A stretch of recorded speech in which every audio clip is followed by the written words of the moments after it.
Okay, here we are live. We're trying this again for some reason. Okay, we're just going to take round 2 here. And let's see, here's Carly. Carly's joined. I'm waiting to see Erica. We'll give her a moment. And I see CF Balance has joined. Hi, thanks for coming on. And we have some other people, the Disruptive Light. This is all about disruption, isn't it? And I'm waiting for Erica to come back on. Okay, I'm sure she's going to be here in a moment.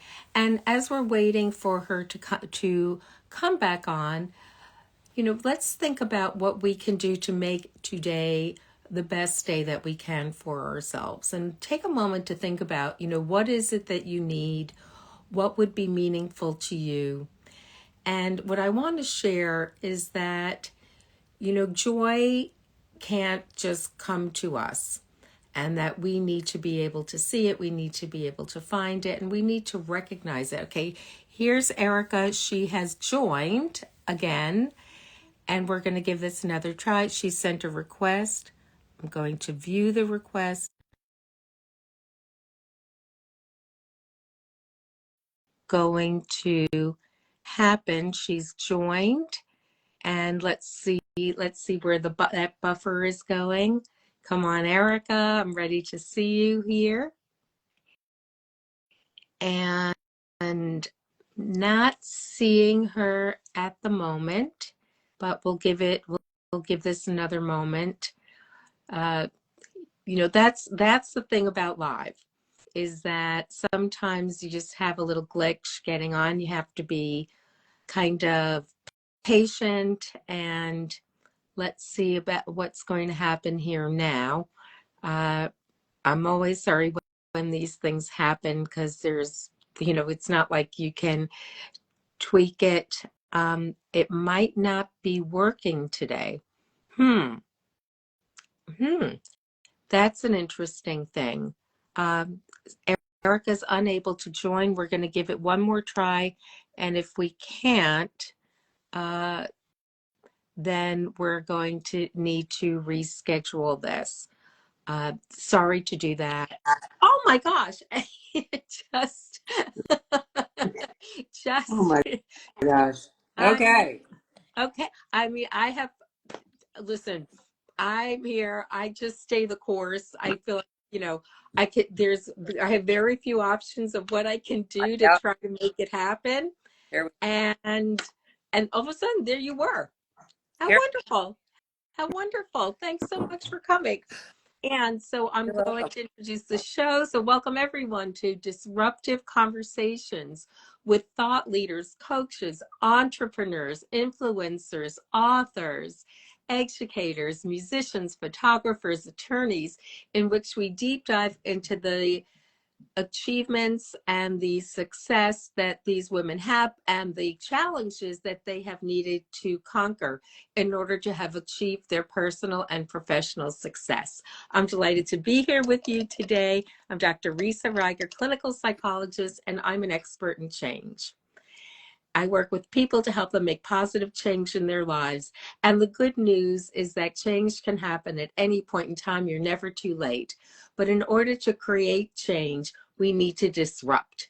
We need to disrupt a thought, a feeling, a belief, a habit, a behavior in order to create your 10.0 life. And today, to help us in that endeavor, I am delighted, after sheer determination determination and that stick-to-itiveness. Here we are together, Erica Keswin. And Erica is an internationally sought-after speaker, as I sought after. Delighted to have you here. Best-selling author and workplace strategist who partners with some of the most well-known companies in the world on how to bring their human to work. And we're going to talk more about that. For the past 2 decades, she has defined what it means to be a human leader. And she has a human workplace trilogy, Bring Your Human to Work, Rituals Roadmap, and the Retention Revolution, which is always a challenge at this point in time. And she is an author, a speaker, Wall Street Journal, top of class human being and author. And here she is with us today. Erica, welcome. Thanks so much for staying the course, getting off your plane, and being here with us today. Great. Well, I'm glad we figured out this technology. Well, I don't know if I just kept pushing that thing I'm supposed to push, and then you were there, so that's pretty great. So Yeah, you're basically kind of straight off the plane today. exactly. Just landed and drove home, and here I am. Oh, okay. So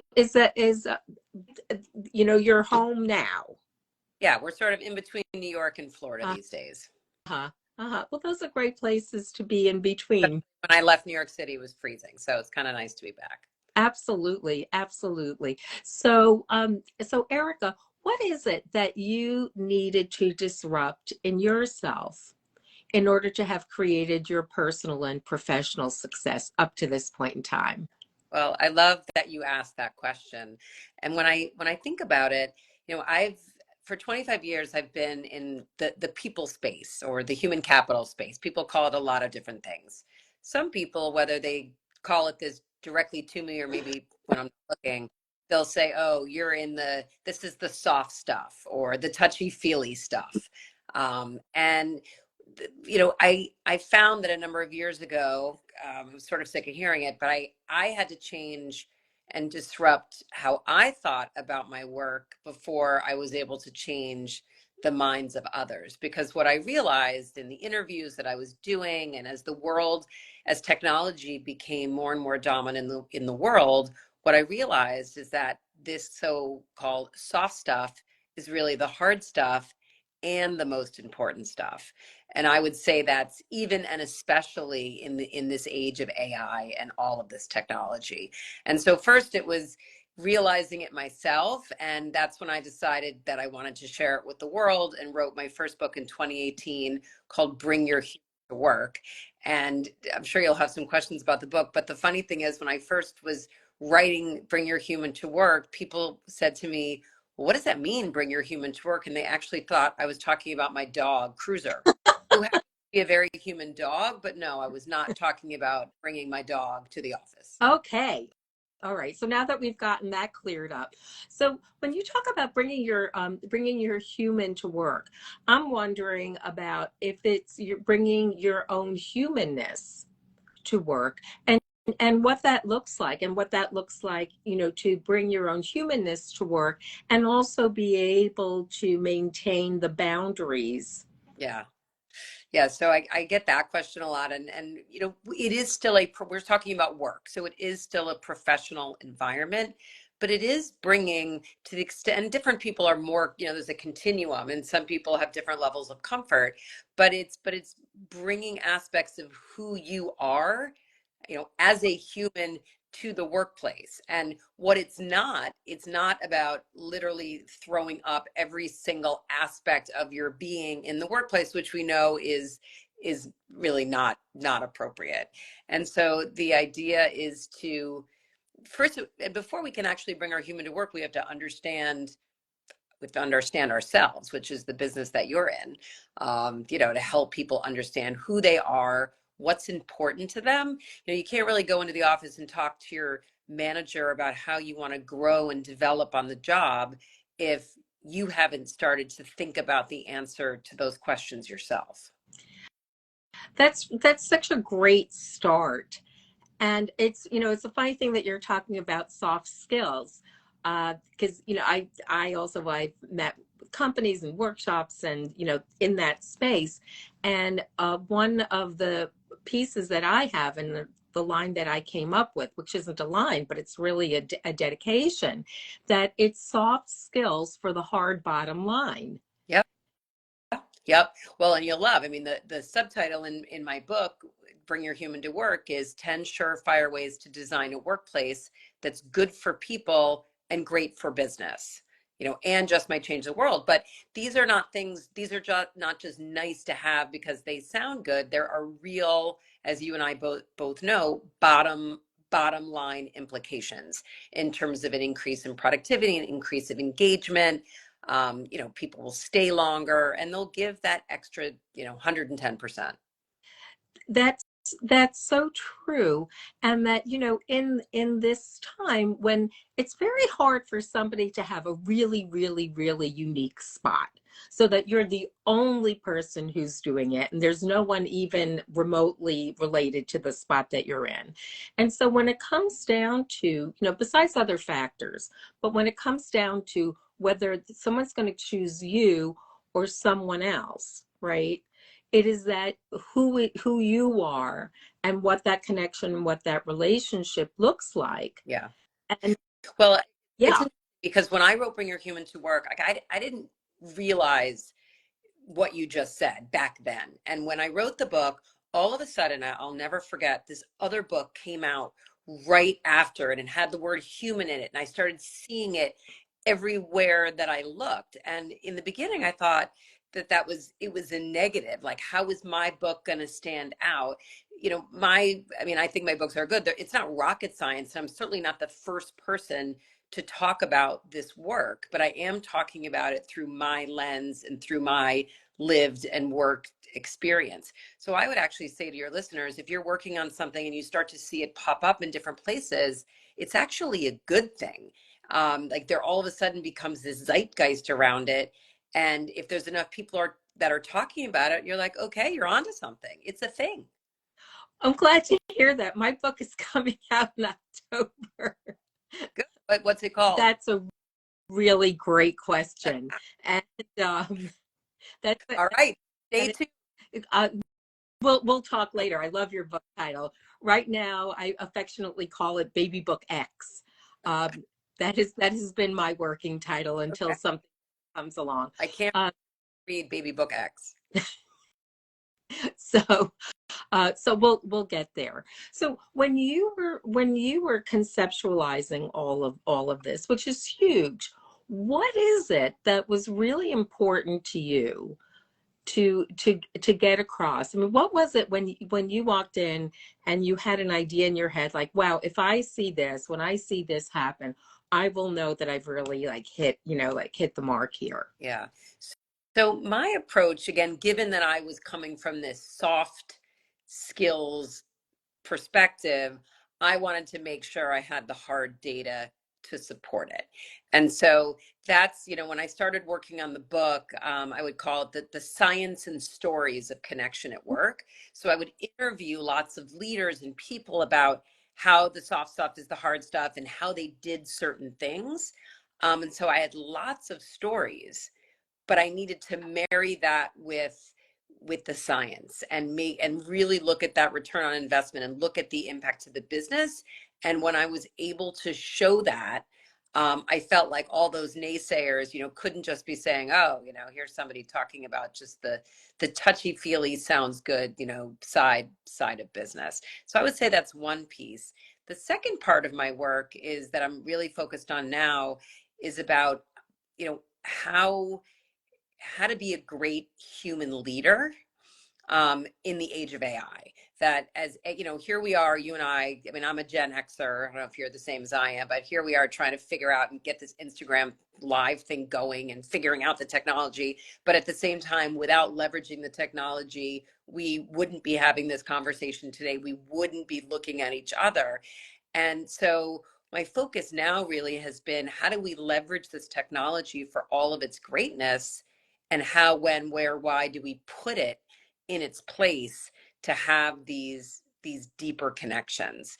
And so, you know, thinking about, again, we all want to be on this technological bandwagon, but to me this disruption is, I think too much of anything is not a good thing necessarily. So I feel like I'm in the midst of my second disruption.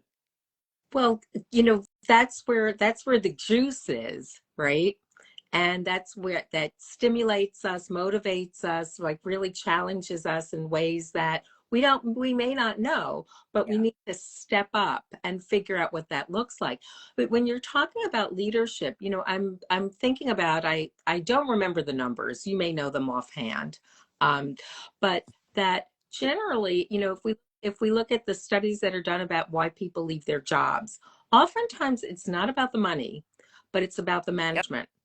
and and it costs the company. Yeah, sometimes up to 180% of someone's salary.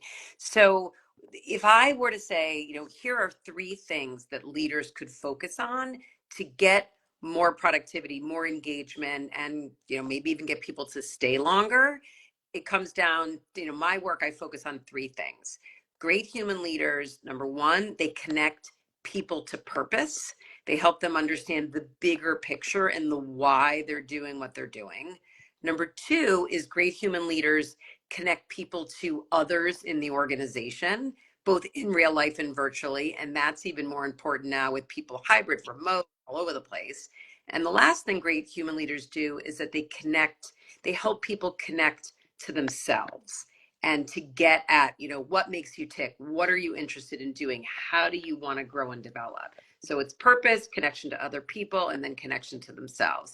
And the other thing I say is you may do all of those things perfectly, and the person that works for you still may Mhm. leave, but you have a much better chance of, while they're there, having an engaged person that really cares about the business and cares about you as a manager. And in my experience, you're going to get that they may not stay forever. You probably don't want them to stay forever, but they will end up staying a little bit longer.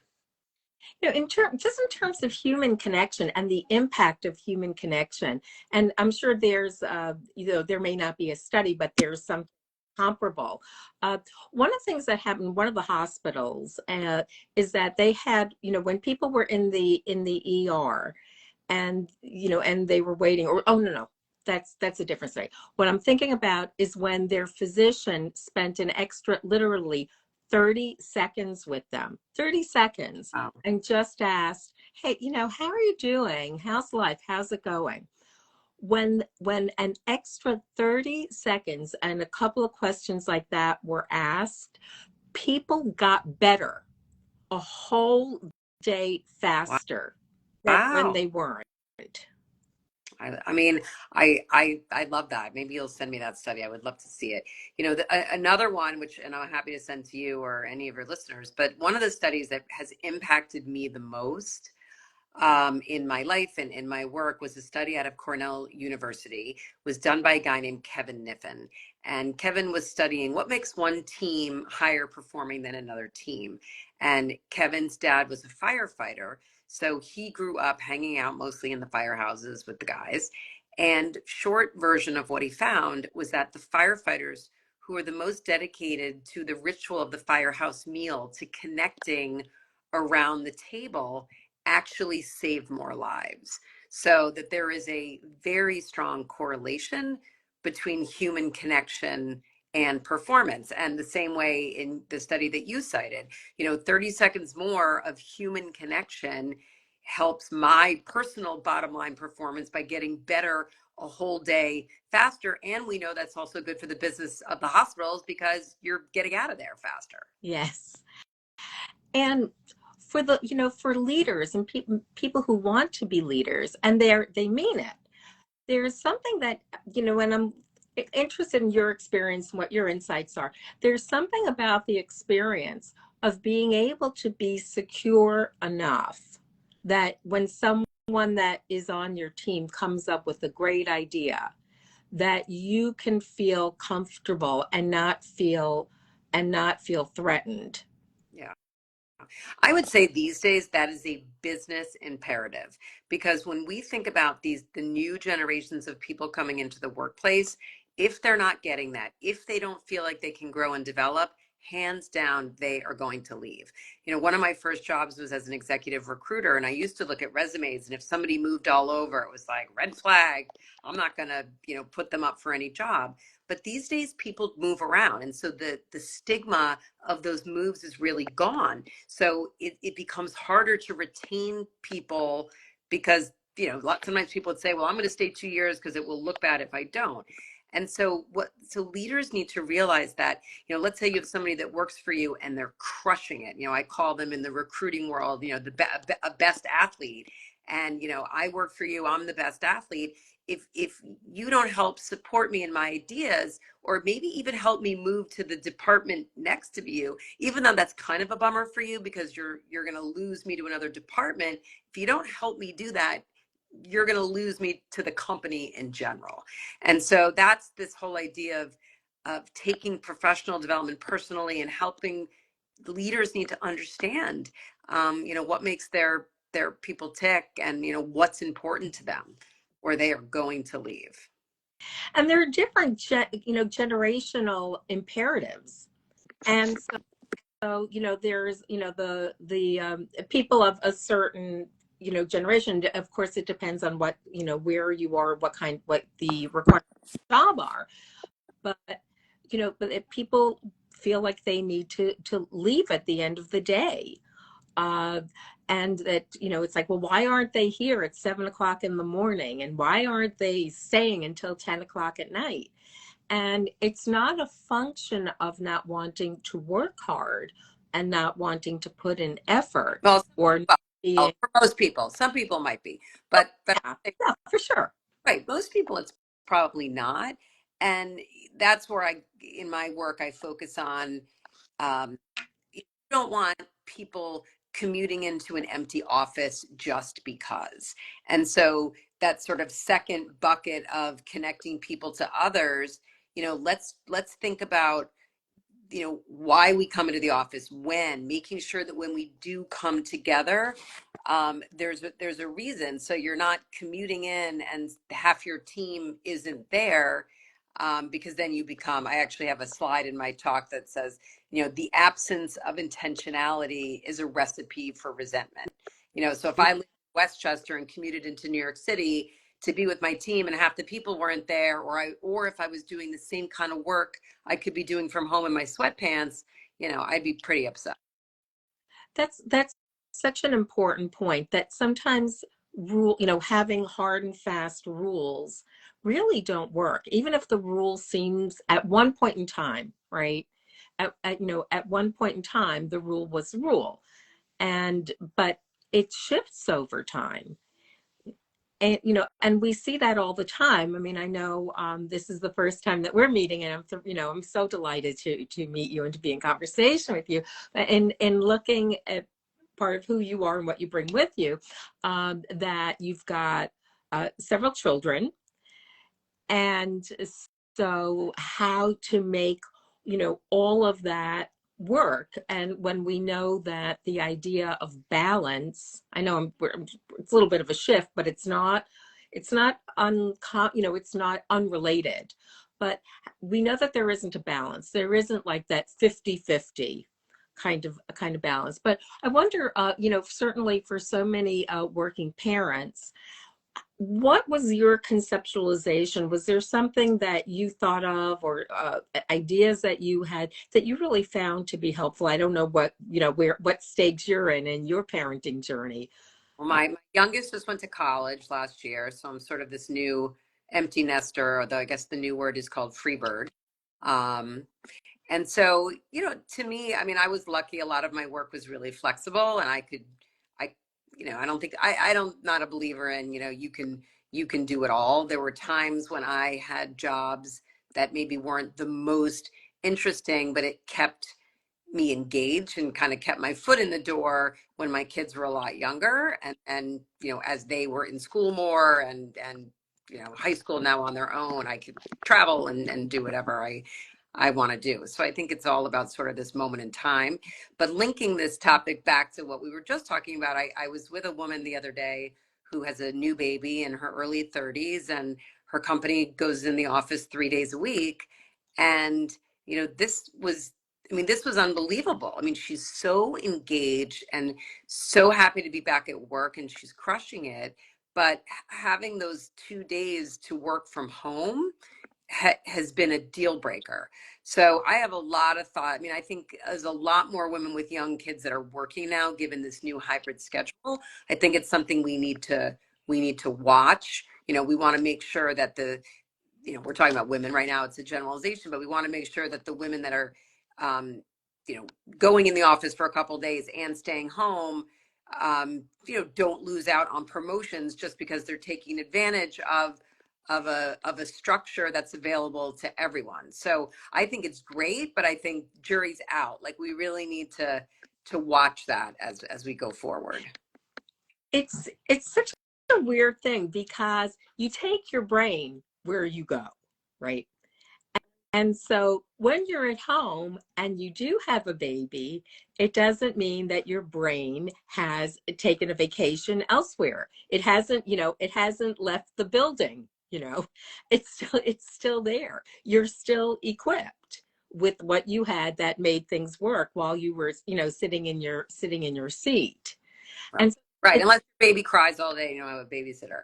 But you have to figure this, you have to figure it out. And part of it is from a leadership perspective, you have to, both the manager and the employees need to understand, what is my role? How is my performance being measured?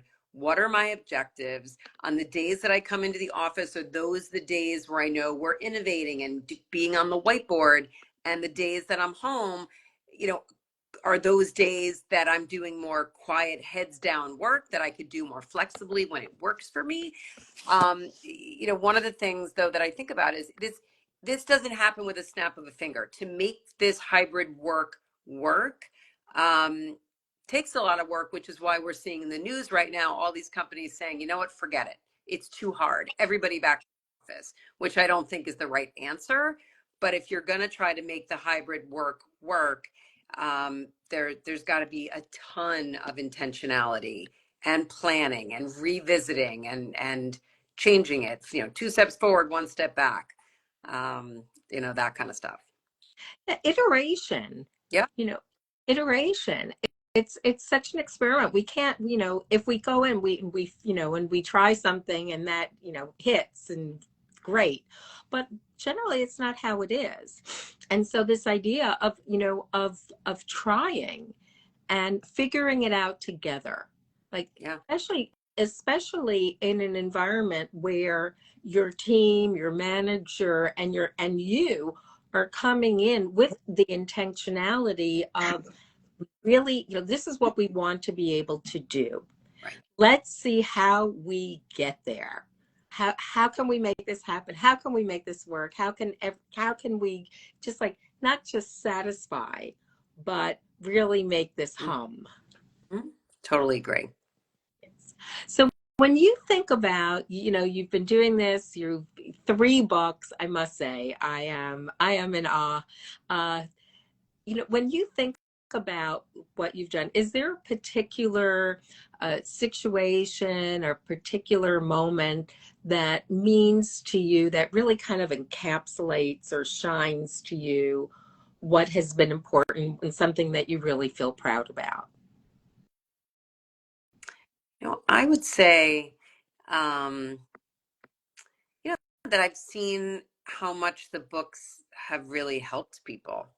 And, this idea of,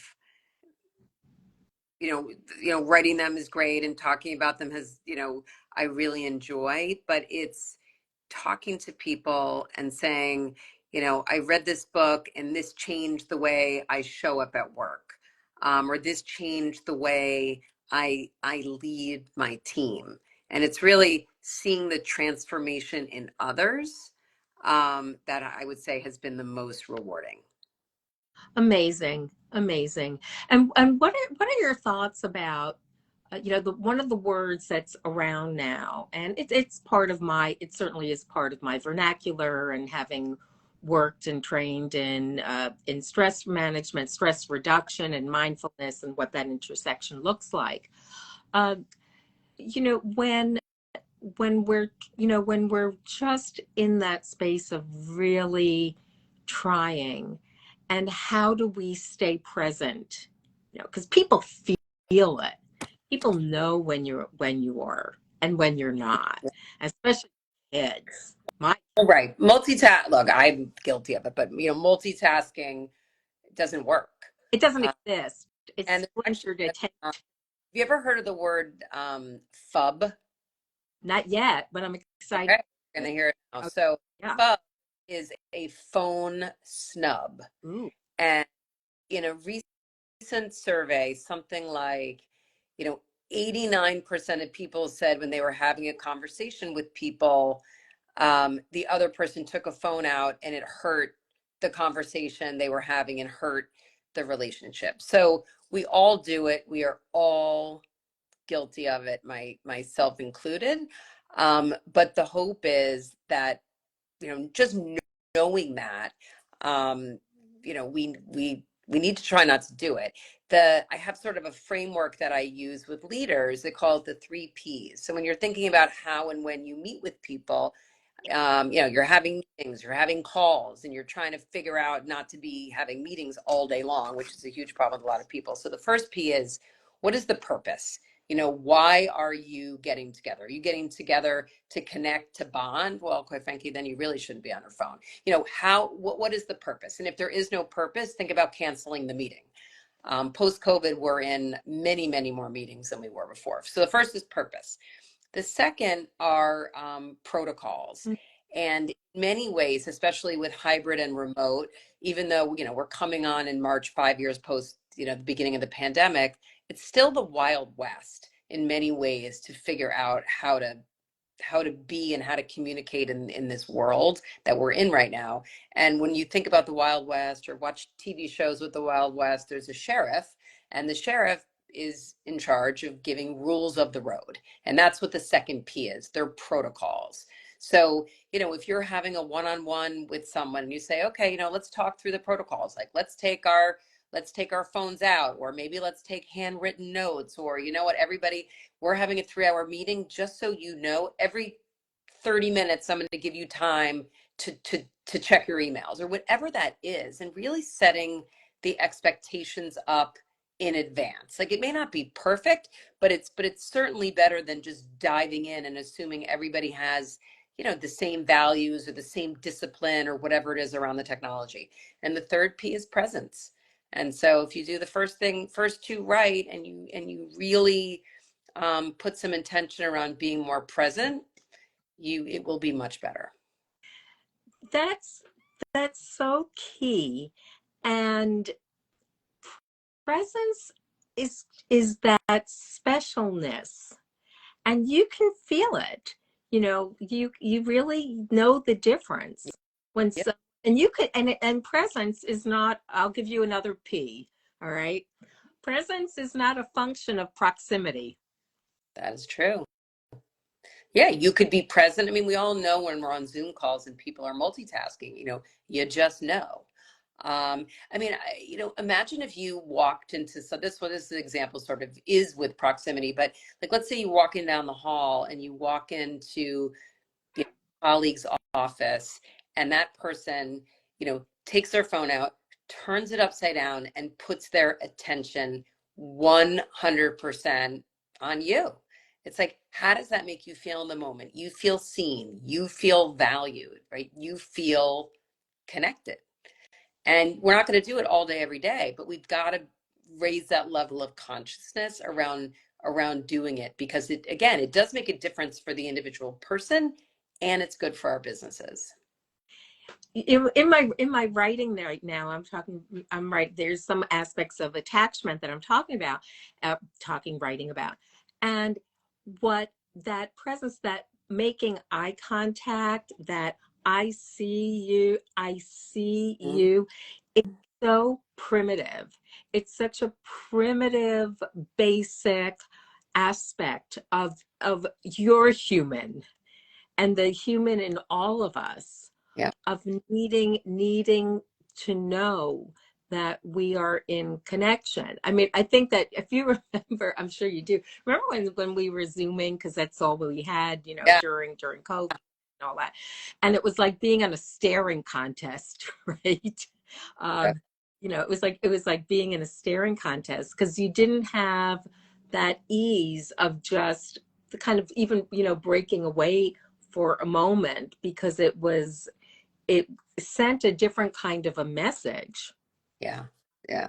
I'm amazed at how little I had used Zoom before the pandemic. There was one story, one of the first Zooms I did. I was doing a lot of pro bono, just trying to help people Yeah. with my work. I had this virtual talk. I'll never forget. We had left New York City and we were staying up in Connecticut. I had all the kids home, and everybody had to have a different place to do their online schoolwork. So I was in one part of the house and my whole family was in the other, and they were going to log in and watch my thing.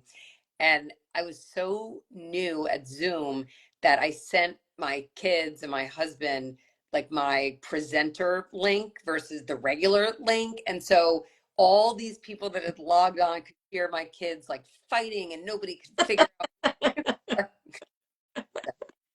Those were the beginning days. My 15-year-old son at the time was like my CTO trying to help me figure it out. I, I, I just, I'm right there with you. During when COVID started, what do? I know how to help people during times of Right. ambiguity, uncertainty, and really and fear. And so I have to, how do I help? How do I help? And so this, platform came to me and said, would you come on and do a live stream with us for an hour? And we're going to have two people and we're going to be questioning you, the two of them and you. And I'm like, definitely, yes, I'm in. When are we doing this? And by the way, what's a live stream? You know, Yeah. came on, 5 years later, here we are. No clue, lighting, you all of a sudden you had to have all of these skill sets that were just, or not. Yeah. Or not. Exactly. So let me ask you this. What is your next disruption? You've been so wonderful coming on. I know we had a little time glitch. So as we're wrapping up, what's your next disruption, Erica? Yeah.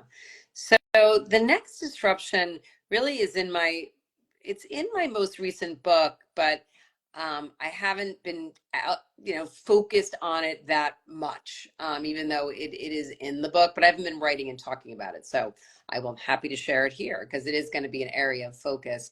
And that is, so many leaders will say they just want to focus on retaining people, retaining people, retaining people. And retention is very different now than what it was. Back in the day, people stayed at companies like General Motors and IBM in their whole career, and every year they got a little promotion and a little raise, and 50 years later they graduated with a plaque and a pension, and they called it a day. These new generations are different, and leaders need to realize that everything that they do, they could do everything right, and the person might leave anyway.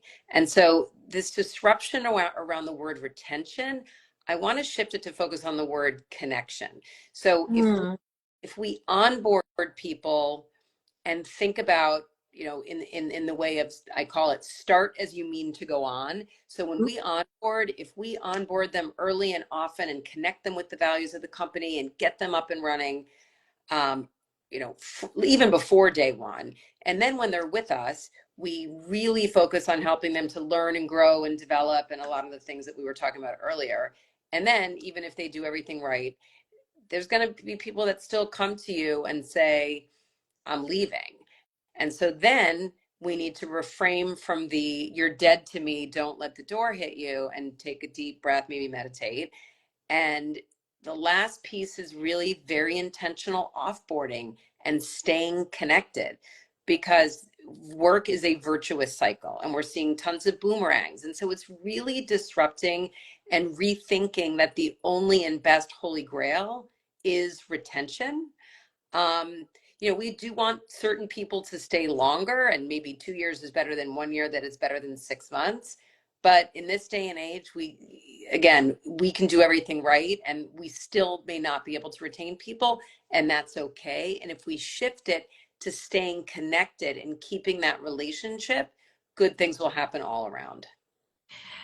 That is something so important, and to not take it personally, and with offboarding, with offboarding, there's an there's a, if here, the cut that I chose today is be curious. Love it. And that's what it's about. When somebody's offboarding, you have an opportunity Yeah.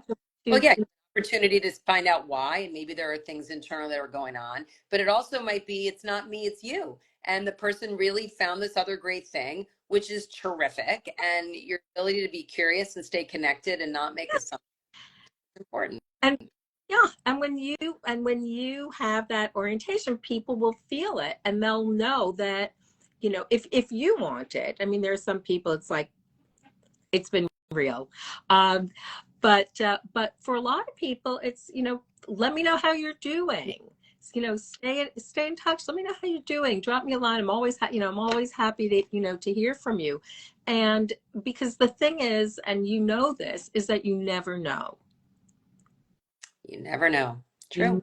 You never know. And unless you have a really good reason to sever, it doesn't cost you more to not sever. Yeah.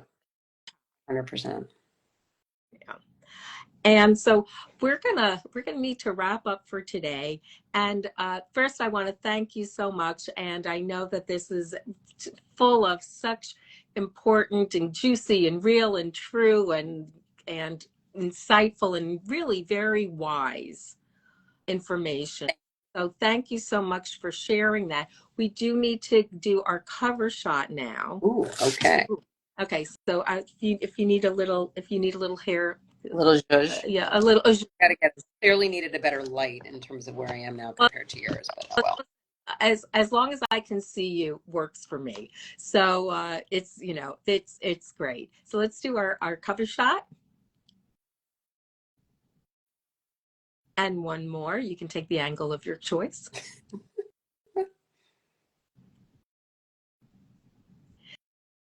So everyone who's joined us today, if you know someone who needs to hear this conversation, it will be posted on our Instagram accounts. If you need to come back, if you missed something, don't miss it, because Erica has given us such tremendously great information. And you can, the information that you get is only as good as the people who are giving it. And have discernment and really have sifted through and can give you, the gold nuggets to carry with you. So thanks so much for joining us. I'll see you next week. Remember that positive change can happen at any point. You're never too late, and I've saved a seat for you. See you next time. Bye. Bye.